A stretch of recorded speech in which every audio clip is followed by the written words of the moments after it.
रब ने दिल बनाया अपने हबीब दी याद वास्ते, ज़बान दी अपने हबीब दे जिक्र वास्ते, अखियां दितियां ने अपने हबीब दे दीदार वास्ते।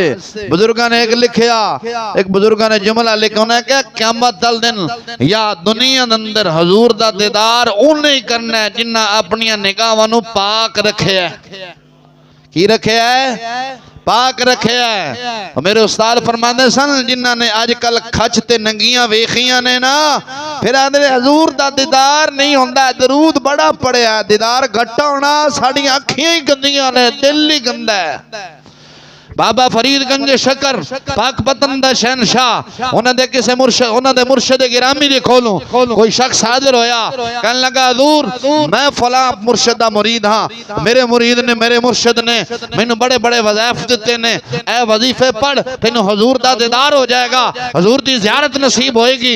सुनिया बड़े बड़े वजीफे पढ़े ने, दरूद शरीफ भी कसरत दे नाल पढ़िया, लेकिन हजूर दा दीदार नहीं होया। वजह की है? कुर्बान जावा बाबे फरीदगंज शकर रहमतुल्लाह अलैह ताला दे मुर्शिद गिरामी ने एक सेकंड तो पहला मसला समझाया। फरमाया हजूर दा दीदार क्यों नहीं होया?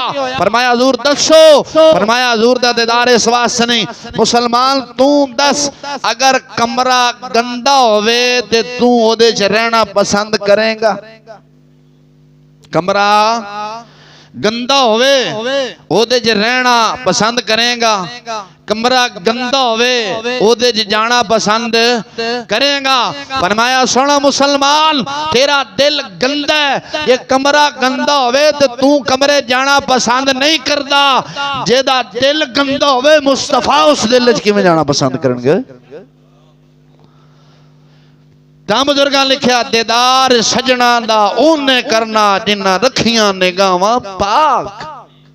साड़ियां अखां ही पलीत ने, मसने बढ़दे कोई नहीं, तो मोबाइल ते सारी सारी रात साडे मुंडे लगे रहंदे। अल्लाह जानदा मैं ना एक मुंडे रोटी छड़ देंदे ने, मोबाइल नहीं, इंज नहीं है। आंदे ने एक टाइम दा टुकर लब्बे ना लब्बे पैकेज लाजमी लगना चाहिए।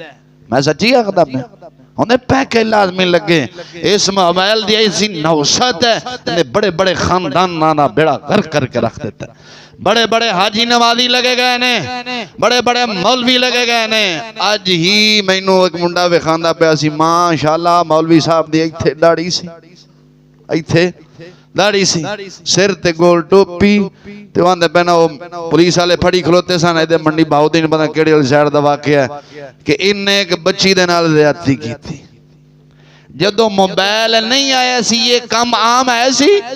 बोल मुसलमान बोल बोल बोल। जदों दा मोबाइल आया नस्सण बजण वाला काम उदों दा आम होया कि नहीं होया?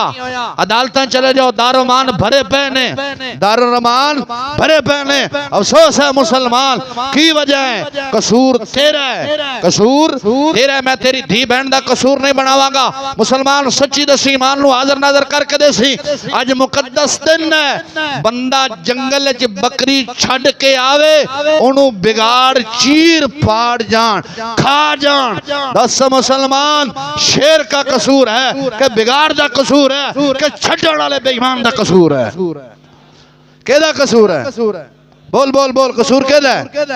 छड्डण वाले दा कसूर है कि नहीं है? क्यों कसूर है? हैं? जे धी बहन अज घरों कदम चुक के किसे दे नाल गई है, किसे दे नाल गई है, क्यों गई है? कसूर केदा है? कसूर केदा है? मां बाप ने पर्दा क्यों नहीं कराया? अल्लाह दा कुरान तो फरमांदा करना फी वजूतिकुन्ना वला तबर्रजना तबर्रुजल जाहिलिय्यतिल ऊला। पर्दा क्यों नहीं कराया? अल्लाह दा कुरान तो फरमांदा है बीबी तेरे जेवर दी आवाज दी बाहर ना जावे। जेवर दी आवाज बोलदा है, जेवर दी आवाज